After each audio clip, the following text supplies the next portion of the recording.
शापित गांव की रहस्यमयी कहानी।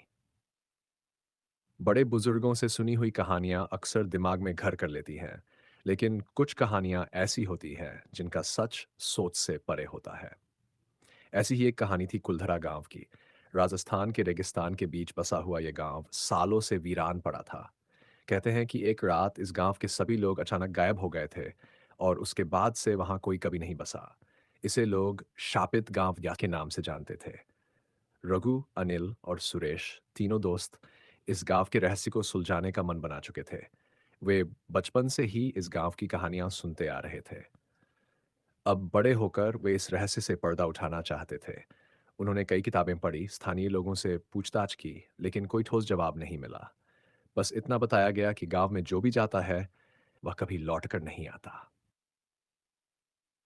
गांव का सफर। तीनों ने तय किया कि वे खुद कुलधरा जाएंगे और वहां की सच्चाई का पता लगाएंगे। एक शाम उन्होंने अपनी जीप में सारा जरूरी सामान भर लिया और रेगिस्तान की तरफ निकल पड़े। जैसे जैसे वे गांव के करीब पहुंचते गए, रेगिस्तान और सन्नाटा घना होता गया।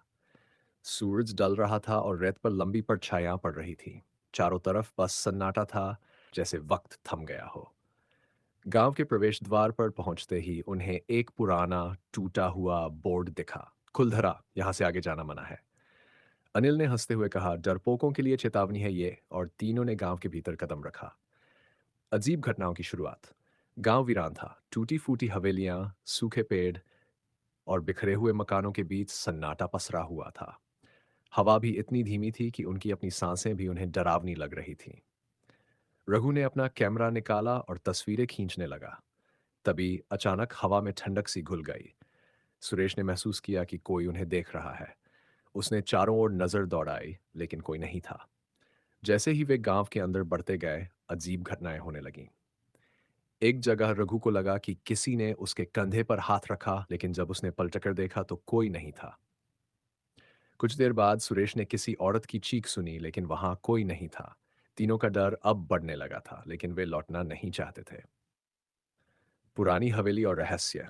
गांव के बीच एक बड़ी पुरानी हवेली थी। वे तीनों उस हवेली की तरफ तरफ बढ़ने लगे।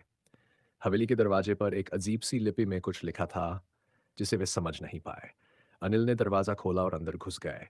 अंदर अंधेरा और ठंडक थी। हवेली के हर कोने से उन्हें किसी की निगाहें महसूस हो रही थीं। तभी अचानक एक कमरे से दरवाजा बंद होने की आवाज आई। सुरेश ने दौड़कर दरवाजा खोला तो अंदर एक पुराना ताबूत रखा था। ताबूत खुलते ही तीनों को एक ठंडी हवा का झोंका महसूस हुआ और ताबूत के अंदर से एक चमकती हुई किताब मिली। किताब का खौफनाक सच। किताब पर धूल जमी थी। जैसे ही अनिल ने उसे छुआ, किताब के पन्ने अपने आप पलटने लगे। उन पन्नों में गांव की सच्चाई लिखी थी। सदियों पहले इस गांव में एक तांत्रिक आया था, जिसने गांव की एक सुंदर कन्या से विवाह करने की जिद की थी। जब गांव वालों ने मना किया तो उसने गांव पर श्राप दे दिया कि यहाँ के लोग कभी सुखी नहीं रहेंगे और जो भी इस गांव में आएगा उसकी आत्मा यहाँ कैद हो जाएगी। जैसे ही किताब की आखिरी पंक्ति पढ़ी, हवेली में अचानक अंधेरा छा गया।